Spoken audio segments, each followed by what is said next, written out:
नमस्कार, आप सभी का हार्दिक स्वागत है एनवीर एजुकेशन के इस यूट्यूब चैनल पर। और मैं संपत लेड़ आप सभी को राजस्थान कंप्यूटर अनुदेशक भर्ती की तैयारी करवा रहा हूं, जिसके अंदर हम सेकंड पेपर यानी टेक्निकल पेपर के अंदर जो है कंप्यूटर फंडामेंटल, कंप्यूटर ऑर्गेनाइजेशन और आर्किटेक्चर, डीबीएमएस, एसक्यूएल और पाइथन की कंप्लीट क्लासेज की सीरीज करने के बाद जो है सी प्रोग्रामिंग की जो हमने सीरीज स्टार्ट की है, तो उसके अंदर हमारा जो है आज का जो चैप्टर है वो अपना लूप और स्विच केस स्टेटमेंट से संबंधित है। इससे पहले की क्लासेज अगर आपने नहीं देखे तो आप प्लीज जरूर देखिएगा, ताकि आपको अपने एग्जाम के लिए एक बेटर प्रिपरेशन यहां से मिल सके। आपको कंप्लीट जो है बेसिक से एडवांस लेवल तक की तैयारी करवाई जाएगी, तो इसके लिए सभी तैयार रहिए, ठीक है। और क्लासेस को डेली ज्वाइन करते रहें, ताकि लास्ट में जो टेस्ट सीरीज है उसमें आप जो है हर एक क्वेश्चन को आसानी से अटेम्प्ट कर पाएं और एग्जाम में भी उन क्वेश्चन को आसानी से आप फाइट कर पाएं। तो आज का वीडियो शुरू करने से पहले एक लास्ट रिक्वेस्ट रहेगा कि जो आज पहली बार हमारे चैनल के साथ जुड़े हैं तो चैनल को सब्सक्राइब कर दीजिएगा और वीडियो को लाइक करके अपने दोस्तों के साथ शेयर भी जरूर कर दीजिएगा। चलिए शुरू करते हैं आज की इस क्लास को।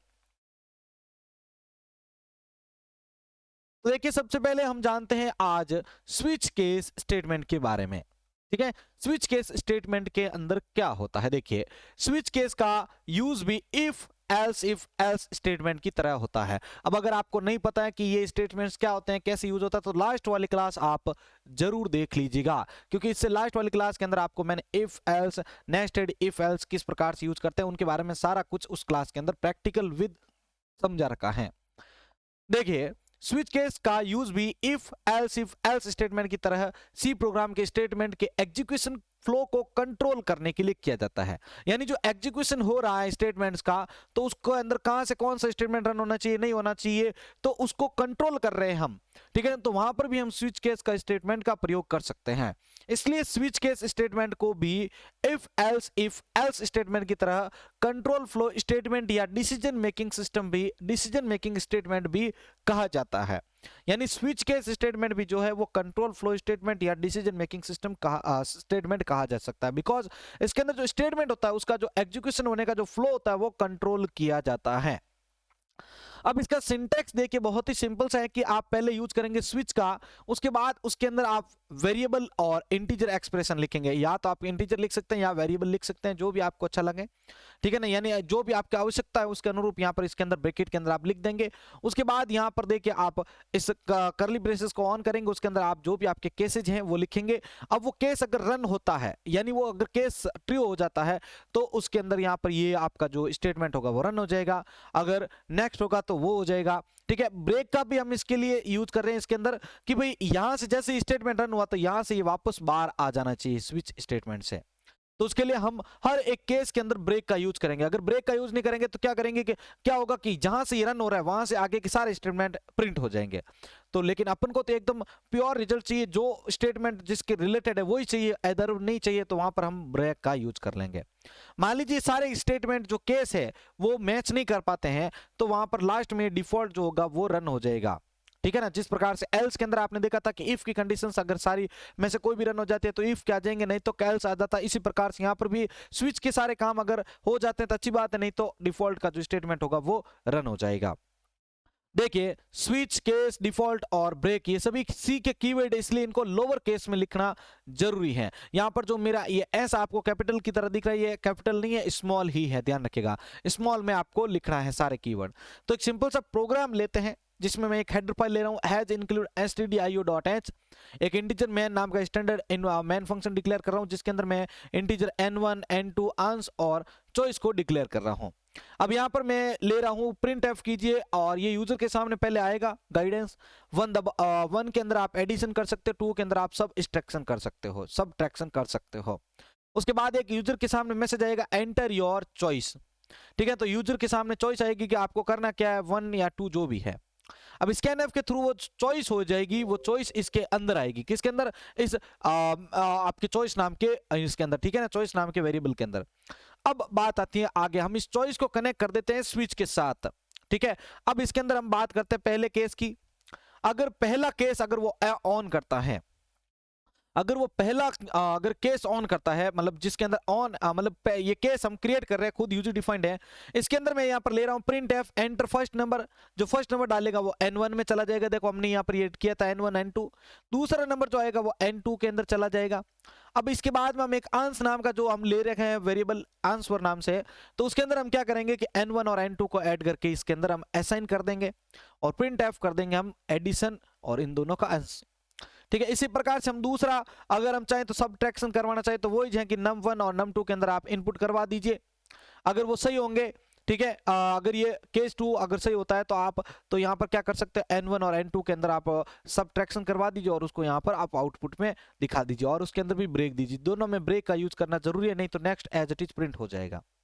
अगर ये दोनों मैच नहीं कर पाते हैं, यानी आपने 1 या 2 नहीं दबा के 3 या 4 दबा दिया, ठीक है, तो वहां पर ये हो जाएगा डिफॉल्ट का कंडीशन, यानी आपने जो है इनपुट जो है वो रॉन्ग नंबर इनपुट किया है। और उसके बाद में ये 0 रिटर्न जो है आउट ऑपरेटिंग सिस्टम के पास चला जाएगा, मतलब ये आपका परफेक्ट काम कर रहा है। अब ये आउटपुट इसका किस प्रकार से आएगा, वहां पर आपके सामने आएगा 1 और 2। अब आपने मान लीजिए कि आपने चॉइस लिया है 1, ठीक है ना। अब चॉइस आपने 1 लिया तो वहां पर क्या होगा कि एंटर फर्स्ट नंबर मांगेगा, आपने 12 डाला, दूसरा डाला आपने 15, तो यहाँ पर क्या होगा कि एडिशन होकर 17 जो है आपके सामने आउटपुट में आ जाएगा। तो इस प्रकार से कुछ आप जो है ये बेसिक सा इंप्लीमेंटेशन कर सकते हैं, प्रोग्राम को जनरेट कर सकते हैं। ये आपके किसका प्रोग्राम था भाई, स्विच केस का, ठीक है ना। इसके अंदर ब्रेक का भी यूज करके आप किसी भी स्टेटमेंट को वहां तक की जो है होल्ड करके आप रख सकते हैं। ये पहला पॉइंट यहाँ पर हो चुका है स्विच केस का।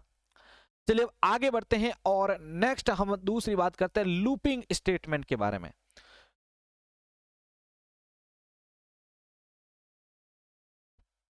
अब देखिएगा सी प्रोग्राम में सभी स्टेटमेंट के रन होने का फ्लो जो आपका फ्लो होता है यानी ऑर्डर जो होता है वो सीक्वेंशियल होता है, ये आपको पता होगा, ऊपर से नीचे की ओर कंटिन्यू चलता रहता है।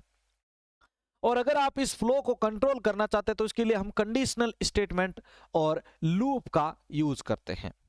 ठीक है ना, सी प्रोग्रामिंग में जो लूप होते हैं वो 3 टाइप के होते हैं, ठीक है ना। तो कौन कौन से हैं, पहला है आपके फॉर लूप, दूसरा है व्हाइल लूप और तीसरा है डू व्हाइल लूप, जिनको हम एक एक करके इस क्लास के अंदर देखने वाले हैं। वीडियो को आगे और बढ़ाने से पहले आप सभी से रिक्वेस्ट करना चाहूँगा कि अगर अभी आप हमारे चैनल के साथ पहली बार जुड़े हैं तो चैनल को सब्सक्राइब कर लें प्लीज़, और एक वीडियो को लाइक जरूर किया करें सभी, जिससे हमारा मोटिवेशन बढ़ता है और उसी मोटिवेशन के चलते आप सभी के लिए ये डेली क्लासेज लेके आते रहें। ठीक है, तो सभी के लिए स्पष्ट आदेश है कि आप प्लीज़ इसको ज़्यादा से ज़्यादा लोगों तक शेयर करें अगर आप इस चैनल को सपोर्ट करना चाहते हैं तो। चलिए अब पहली बात करते हैं हम फॉर लूप से संबंधित। तो फॉर लूप एक एंट्री कंट्रोल लूप है। एंट्री कंट्रोल मतलब जहां से मतलब आपको अगर एंटर करना है तो उससे पहले आपके कंडीशंस इंक्रीमेंट डिक्रीमेंट और जो भी आपकी कंडीशंस है आप वहां पर शुरू में इसको जांच कर ले, तो ये एंट्री करते टाइम ही सारा जांच हो रहा है। देखिए, अर्थात फॉर लूप के अंदर के स्टेटमेंट एग्जीक्यूट होने से पहले ही कंडीशन चेक हो जाती है। जब तक ये कंडीशन ट्रू होती है तब तक ये लूप के अंदर के स्टेटमेंट को रन करते रहते हैं। अब मैंने इसको कुछ एक सिंपल से डायग्राम से आपको समझा है। देखिए यहाँ पर कि सबसे पहले मैं लिखूंगा, ये सिंटैक्स भी है, देखो फॉर, उसके अंदर पहला काम आप करेंगे इनिशियलाइजेशन का, दूसरा काम होगा आपका कंडीशन का, ठीक है ना। एक बार ये आप सिंटैक्स समझिए फिर मैं आपको बताता हूं काम कैसे करता है। तीसरा यहां पर आप इंक्रीमेंट डिक्रीमेंट समझा दीजिए, और इस बॉडी के अंदर कौन कौन से स्टेटमेंट प्रिंट करवाने हैं जो ट्रू हो, तो यहां पर आप उसके आगे स्टेटमेंट को लिख दीजिए। तो अब हम बताते हैं कि इसको ये काम कैसे करता है। तो पहला ये इनिशियलाइजेशन पर जाएगा, दूसरे कंडीशन को जांच करेगा, फिर कंडीशन सही हुई तो ये अंदर आएगा स्टेटमेंट को छाप देगा, ये कंडीशन स्टेटमेंट जो है ये कंडीशन को वापस यहां भेजेगा। अब जो आपका वेरिएबल था उसके अंदर यहां पर इंक्रीमेंट डिक्रीमेंट होगा, फिर वापस ये जंप करेगा यहां पर, ठीक है, और यहां पर कंडीशन को जांच करेगा। जब तक वो कंडीशन सही होती रहेगी तब तक ये स्टेटमेंट्स को छापता रहेगा छापता रहेगा छापता रहेगा। कंडीशन जैसे ही फॉल्स हुई तो ये क्या करेगा, यहां से बार की ओर चला जाएगा, ठीक है ना। अब हम इसको एक प्रोग्राम के थ्रू समझते हैं। तो मैंने एक stdio नाम की एक हेडर फाइल ली है, जिसके अंदर मैं यहाँ पर एक इंटीजर मैन का स्टैंडर्ड मैन फंक्शन डिक्लेयर कर रहा हूँ, जिसके अंदर एक इंटीजर आई नाम का वेरिएबल है, और इसके अंदर मैं यहाँ पर फॉर लूप के अंदर आई का मान दे देता हूँ 1, और यहाँ पर कह देता हूँ कि आई जो है वो छोटा या बराबर होना चाहिए 5 से, और इसके अंदर 1 का मैं जो है इंक्रीमेंट करता जाऊंगा हर बार। अब यहाँ पर क्या करता हूँ कि मैं प्रिंट कर देता हूँ डी और आई, जो ये आई का मान है वो प्रिंट होता रहे, ये काम अपन को करवाना है, ठीक है। और उसके बाद हम यहाँ पर क्या कर रहे हैं, रिटर्न कर देते हैं 0 को। तो यहाँ पर ये जब लूप रन होगा तो आई का मान अभी क्या है भाई 1, तो 1 अंदर आया, अब इस आई का मान 1 था वो प्रिंट हो चुका है। वापस गए, आई का मान 1 बढ़ गया तो अब हो चुका है 2, तो क्या 2 5 के बराबर या छोटा है, क्या छोटा है लेकिन बराबर नहीं है, तो नीचे आया, यहाँ पर आई का मान प्रिंट कर दिया 2।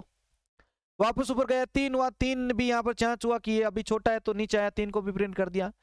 ठीक है, वापस यहाँ पर आया आपके ऊपर तो 4 हुआ, 4 यहाँ पर जांच हुआ। ठीक है, तो 4 भी अभी तक छोटा है तो 4 भी प्रिंट हो गया। नीचे आया 4 को प्रिंट किया, अब ये ऊपर गया 5 हुआ। अब 5 5 के छोटा है क्या? नहीं है, लेकिन 5 5 के बराबर है।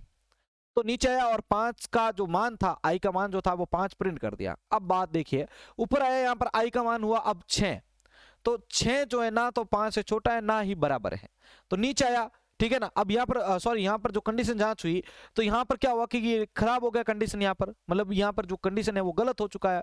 तो यहाँ से ये लूप क्या होता है, यहाँ पर ये ब्रेक हो जाता है, ये लूप टूट जाता है। तो यहाँ पर क्या हुआ कि आपके सामने 1 से 5 तक तो संख्या थी वो प्रिंट हो चुकी है। तो यहाँ पर आपको ये कुछ इस प्रकार से कंडीशंस को देना है। अगर आप इस डबल कोटेशन के बीच में यहाँ पर जैसे ये परसेंटेज डी और आई नहीं लिखेंगे तो जो स्टेटमेंट लिखेंगे वो एज इट इज बार बार प्रिंट होता रहेगा तब तक जब तक ये आई का मान रहेगा। ठीक है, आप यहाँ पर लिख देते हैं आई बराबर, ठीक है, और परसेंटेज डी, और उसके बाद यहाँ पर ये आई डाल रहे हैं डबल कोमा के बाद में, तो क्या होगा, हर बार प्रिंट होगा आई बराबर 1, आई बराबर 2, आई बराबर 3, आई बराबर 4, आई बराबर 5। इस प्रकार से आप इसको भी प्रिंट करवा सकते हैं। तो ये था आपके फॉर लूप का। नेक्स्ट आगे बढ़ते हैं और देखते हैं इनफिनाइट लूप क्या होता है। इनफिनाइट लूप के बारे में एग्जाम में कई बार पूछ लिया जाता है। तो देखिए इनफिनाइट लूप होता क्या है। तो देखिए ऐसा लूप जिसकी कंडीशंस कभी फॉल्स ही ना हो, उसके स्टेटमेंट रिपीट होते रहते हैं, ऐसे लूप को हम इनफिनाइट लूप कहते हैं। अब ये ऐसा लूप जनरेट कब होता है, तो देखिएगा कि ऐसा लूप या तो यूजर तब जनरेट करना चाहता है जब कोई कंडीशन फॉल्स हो ही ना, या फिर इस लूप के जनरेट होने का रीजन हो सकता है कि यूजर ने कोई गलती से जो डिक्लेरेशन है वो गलत कर दिया हो। ठीक है ना, मान लीजिए यहां पर मैंने कंडीशन जांच की आई बराबर 1, ठीक है, आई का मान मैंने 1 दिया है और यहां पर मैं जांच कर रहा हूं कि आई तब तक चलता रहे जब तक कि वो छोटा या बराबर ना हो जाए 5 के।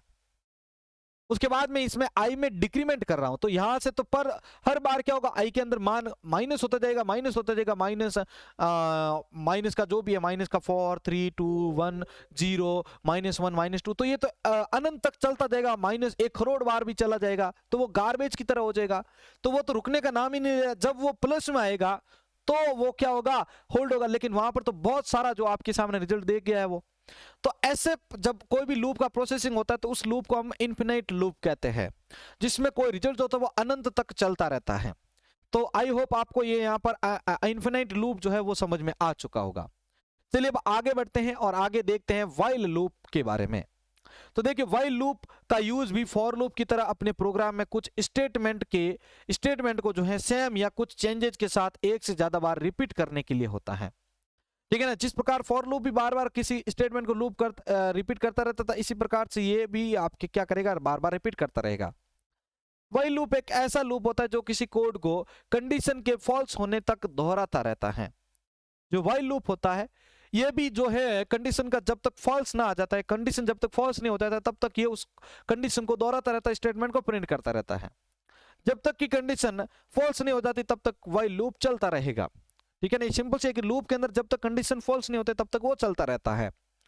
तो अब देखिएगा यहाँ पर पहले क्या होता है, इसके अंदर इनिशियलाइजेशन होगा, फिर आपके व्हाइल के अंदर कंडीशन जांच होगी, यानी इसके अंदर सारा काम अलग अलग हो जाता है भाई। ठीक है ना, तो यहाँ पर ये सारा है, देखिए यहाँ पर इंक्रीमेंट डिक्रीमेंट यहाँ पर हो रहा है। ठीक है, कंडीशन यहाँ जांच हो रही है, इनिशियलाइजेशन अलग हो रहा है, जबकि फॉर लूप के अंदर एक ही लाइन में सारा काम हो रहा था। यहाँ पर देखिए आप, ठीक है, अब यहाँ पर देखिए कि इसका एक एग्जाम्पल लेते हैं। मैं यहाँ पर ले रहा हूँ studio.h, ठीक है, और इसके अंदर मैं ले रहा हूँ इंटीजर मेन फंक्शन डिक्लेयर कर रहा हूँ, जिसके अंदर मैं एक इंटीजर आई का मान ले रहा हूँ 1। यहाँ पर ये कंडीशन जांच होगी और तब तक चलेगा जब तक आई का मान 5 के बराबर या कम ना हो जाए। ठीक है, अब यहाँ पर ये इसके अंदर जब तक ये कंडीशन जांच होगी सही होगी तब तक ये अंदर आएगा और इस आई को छापता रहेगा। ठीक है ना, तो ये बार बार ये कंडीशन जो होगी वो चलती रहेगी। ठीक है ना, और आई का मान जो है 1 से 5 तक प्रिंट हो जाएगा, 6 जैसे आएगा, मतलब यहाँ पर एक और कंडीशन थी, मैंने यहाँ पर भूल गया हूँ, यहाँ पर जो आई का मान होगा वो बार बार प्लस होता रहेगा। ठीक है ना, तो ये ऊपर जाएगा, आई का मान बढ़ेगा, सॉरी आई का मान नीचे बढ़ेगा, ऊपर जाएगा, फिर वापस वही बार बार ये उसको रिपीट करता रहेगा। ठीक है ना, तो ये भी एक प्रकार का एंटी कंट्रोल लूप है, बिकॉज यहाँ पर भी इसके अंदर शुरुआत में ही इसको कंडीशन जांच हो जाता है। यह होता है आपके व्हाइल लूप। उसके बाद हम आगे बढ़ते हैं और बात करते हैं डू व्हाइल लूप के बारे में। तो डू वाइल लूप का यूज भी फॉर लूप और वाइल लूप की तरह अपने प्रोग्राम में कुछ स्टेटमेंट को सेम या कुछ चेंजेस के साथ एक से ज्यादा बार रिपीट करने के लिए होता है। ठीक है ना, ये भी क्या करेगा, बार बार उस स्टेटमेंट को रिपीट करता रहेगा, कंडीशन को बार बार रिपीट करता रहेगा। जब तक वो कंडीशन ट्रू होगी तब तक वो क्या करेगा, उसको प्रिंट करता रहेगा। लेकिन यहां पर बात ये सामने आती है, मुद्दा जो है उठता है कि भाई वाइल और डू वाइल के अंदर चेंजेस क्या है। जब वाइल जो है काम कर रहा है तो डू वाइल की तरह, तो फिर डू वाइल का अलग क्या से जो है मेथड हो सकता है। देखिए, लेकिन डू वाइल लूप और do while loop for loop और वाइल लूप से थोड़ा अलग है। डू वाइल जो है वो फॉर लूप और वाइल लूप से अलग है। कैसे है कि फॉर लूप और वाइल लूप दोनों ही एंटी कंट्रोल लूप होते हैं, शुरुआत में उसमें कंडीशन जांच होती है, ठीक है ना। लेकिन डू वाइल लूप जो होता है वो एग्जिट कंट्रोल लूप होता है, अर्थात इसके अंदर जो कंडीशन होती है वो एंडिंग के अंदर जांच होती है। जब लूप की बॉडी खत्म होती है तो वहां पर उसका जो कंडीशन होता है वो जांच किया जाता है। देखिए, पहले लिखेंगे हम डू, ये कीवर्ड है। अब इसके अंदर आएंगे, यहाँ पर अपना स्टेटमेंट छाप देंगे, उसके बाद यहाँ पर आएंगे और लास्ट में इस कंडीशन को जांच किया जाएगा, ठीक है ना। यानी लूप एक बार भी चल जाएगा, जब ये फॉल्स होगा तो एक बार तो चलेगा, उसके बाद ये कंडीशन को फॉल्स कर देगा। अब यहां पर देखिए कि मैंने यहां पर इंक्लूड किया stdio.h को, इंटीजर मैन किया यहां पर, और i का मान यहां पर क्या दिया है मैंने 68। ध्यान से देखिएगा इसको, मैंने i का मान दिया 68। यहां पर मैं फॉर लूप को स्टार्ट करता हूं, डू लिखा मैंने। अब यहां पर ब्रैकेट ऑन करके इसके अंदर मैं प्रिंट एफ कर रहा हूं i का मान, और i के मान के अंदर एक बढ़ोतरी कर रहा हूं।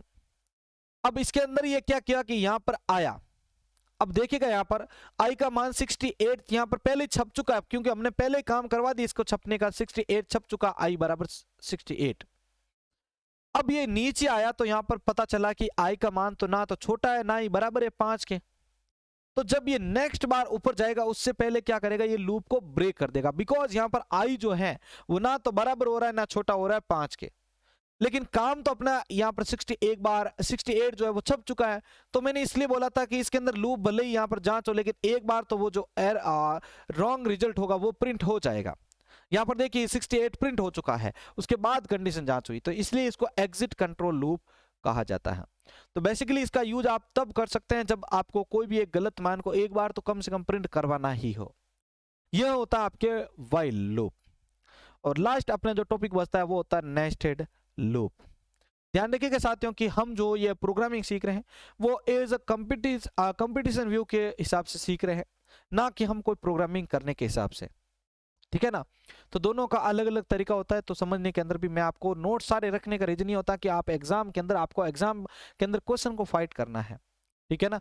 अब देखिए नेस्टेड लूप क्या होता है, जब किसी लूप के अंदर दूसरा लूप यूज किया जाता है तो उसको हम बेसिकली नेस्टेड लूप कहते हैं। यानी एक लूप है, इस लूप के अंदर एक और लूप मौजूद है, तो उसको हम किस नाम से जानेंगे, नेस्टेड लूप के बार। जो बार वाला लूप होता है, ये वाला बार वाला लूप, उसको हम क्या कहते हैं, आउटर लूप कहते हैं। जबकि जो अंदर वाला लूप होता है, इसके अंदर लूप होता है, उसको हम इनर लूप के नाम से जानते हैं। ज्यादातर इनर लूप का यूज स्टेटमेंट को चलाने के लिए किया जाता है, और आउटर लूप का जो यूज होता है वो कंट्रोल, आउटर लूप जो है वो यह कंट्रोल करता है कि इनर लूप कितनी बार चलेगा। ये इस आउटर लूप के ऊपर डिपेंड करता है कि इनर लूप कितनी बार रन होना चाहिए, ठीक है। अब इसका सिंटेक्स देखेंगे तो यहाँ पर आपका आउटर लूप है, इसके अंदर इनर लूप है, फिर यहाँ पर इनर लूप का स्टेटमेंट आएगा, उसके बाद इसको बंद कर दिया जाएगा, और उसके बाद उसका आउटर लूप का स्टेटमेंट डाला जाएगा, ठीक है ना। ये अगर यहाँ पर सिंपल सा सिंटेक्स है तो देख सकते हैं आप। अब नेस्टेड लूप के अंदर अगर आप फॉर लूप के अंदर इसको यूज किया तो देखो यहाँ पर क्या होगा कि फॉर लूप के अंदर यहाँ पर इनिशियलाइजेशन, कंडीशन और अपडेशन करेंगे यहाँ पर आप, यानी इंक्रीमेंट डिक्रीमेंट का यहाँ पर यूज हो रहा है। उसके अंदर एक और फॉर लूप है, तो ये यहाँ पर क्या बन गया, नेस्टेड लूप बन गया। अब अगर ये फॉर लूप अगर कंडीशन सही होता है तो ये इनर लूप को प्रिंट करेगा, ये जब ब्रेक हो जाएगा तो क्या होगा, ये बाहर आएगा और इस लूप का जो स्टेटमेंट होगा उसको प्रिंट करेगा, ठीक है। तो ये आपकी थी आज की क्लास, जिसके अंदर हमने स्विच केस स्टेटमेंट और लूपिंग के बारे में जाना है, ठीक है। तो यहाँ पर ये आज की क्लास सभी को कैसी लगी है, एक बार मैं इसका फास्टली आपको वापस रिवीजन दे देता हूँ, इसके बाद हम आज के क्लास के क्वेश्चन देखते हैं। सबसे पहले हमने स्विच केस स्टेटमेंट के बारे में देखा था। तो ये क्या करता है, एग्जीक्यूशन का जो फ्लो होता है उसको कंट्रोल करता है, और बेसिकली इसके अंदर भी हम जो है स्विच केस स्टेटमेंट के साथ ब्रेक का भी यूज करते हैं, ठीक है ना। तो जहां पर ब्रेक यूज होगा तो वहां से स्टेटमेंट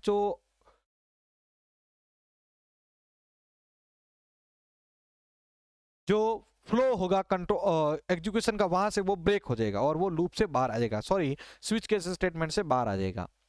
तो उसके लिए मैंने आपको यहाँ पर सिंटैक्स भी बता दिया है, ठीक है ना। स्विच के आगे यहाँ पर आप वेरिएबल या इंटीजर का एक्सप्रेशन को डिक्लेयर कर सकते हैं और उसके बाद यहाँ पर जो केस रन होगा तो उसके अंदर का रिजल्ट जो है वो आपको देखने को मिल जाएगा, ठीक है ना। उसी के बाद यहाँ पर आप नेक्स्ट डिस्कस करेंगे, तो यहाँ पर आपको मैंने स्विच केस का एक प्रोग्राम भी बताया था। उसके बाद यहाँ पर हमने बात की थी लूपिंग स्टेटमेंट के बारे में, इसमें क्या था कि सी प्रोग्रामिंग में सभी स्टेटमेंट के रन होने का जो फ्लो होता है, ऑर्डर होता है, उसको आप कंट्रोल करना चाहते हैं, तो उसके लिए हम लूप का स्टेटमेंट का प्रयोग करते हैं। ये क्या करते हैं, जब तक कंडीशन सही होती है, लूप के अंदर सभी का देख लीजिएगा कि जब तक कंडीशन सही होगी तब तक उसके स्टेटमेंट प्रिंट होते रहेंगे, जैसे ही वो गलत हुई तो उसकी स्टेटमेंट फॉल्स, मतलब वो स्टेटमेंट नहीं छपेंगे। इसके 3 प्रकार होते हैं, फॉर लूप, व्हाइल लूप और डू व्हाइल लूप, जिनको हमने एक एक करके देखा है। फॉर लूप और व्हाइल लूप जो होता है वो बेसिकली आपका एंटी कंट्रोल लूप होता है, जबकि डू व्हाइल लूप जो होता है वो एग्जिट कंट्रोल लूप होता है। अगर एग्जाम में आपको पूछ लिया जाए कि do while loop, exit control loop कैसे हैं, तो आप बता सकते हैं कि इसके अंदर जो कंडीशन होती है वो प्रोग्राम की जो एंडिंग बॉडी होती है वहां पर जांच की जाती है, यानी लूप की जो बॉडी होती है खत्म होती है वहां पर इसको जांच किया जाता है। तो ये आज की हमारी क्लास थी। उसके बाद हमने नेस्टेड लूप के बारे में भी देखा, यानी एक लूप के अंदर दूसरे लूप का मौजूद होना नेस्टेड लूप कहलाता है। और अब आपके सामने आज की क्लास के क्वेश्चन रखे जा रहे हैं, जिनका आंसर आपको कमेंट बॉक्स में देना है। तो पहला प्रश्न आपके सामने लेके आ रहा हूं, गेट ch क्या कार्य करता है, और उसका आंसर देने से पहले बहुत ही ज्यादा आप ध्यान से दीजिएगा, क्योंकि मैं इस आंसर को बहुत ही गहराई से चेक करने वाला हूं, ठीक है ना। जिसका आंसर सही होगा उसका नाम वापस टेलीग्राम ग्रुप के अंदर मैं अनाउंस करूंगा। गेट ch क्या कार्य करता है। दूसरा है, लूप कितने प्रकार के होते हैं, नाम बताने हैं आपको, लूप कितने प्रकार के उनके नाम बताने हैं। तीसरा प्रश्न आपके सामने लेके आ रहा हूं, तीसरा प्रश्न है, किस लूप को एग्जिट कंट्रोल लूप भी कहा जाता है। चौथा प्रश्न है आपका, नेस्टेड लूप का क्या अर्थ होता है। और पांचवा प्रश्न है, व्हाइल और डू व्हाइल लूप में क्या अंतर है। सभी क्वेश्चन को वापस रिपीट कर रहा हूं भाई, क्लास 9 के क्वेश्चन है। गेट ch क्या कार्य करता है, लूप कितने प्रकार के होते हैं नाम बताने हैं, किस लूप को एग्जिट कंट्रोल लूप कहते हैं, नेस्टेड लूप का क्या अर्थ है, और व्हाइल और तथा लूप डू व्हाइल लूप में क्या अंतर है। इन सभी के आंसर आपको कमेंट बॉक्स में देना है। तो साथियों, हमारे आज की क्लास आप सभी को अच्छी लगी है तो प्लीज इस वीडियो को लाइक कर दें, अपने दोस्तों के साथ शेयर कर दें, और इसी प्रकार के डेली क्लास ज्वाइन करने के लिए हमारे चैनल को आज ही सब्सक्राइब करके जो बेल आइकॉन आ रहा है उसके अंदर क्लिक करेंगे तो आपको ऑल का ऑप्शन आएगा, उसको ऑन कर लीजिएगा, जिससे मेरी सभी क्लासेज आपको मिलती रहेगी। तो मिलते हैं साथियों सी लैंग्वेज की एक और नई क्लास के साथ। जय हिंद, जय भारत।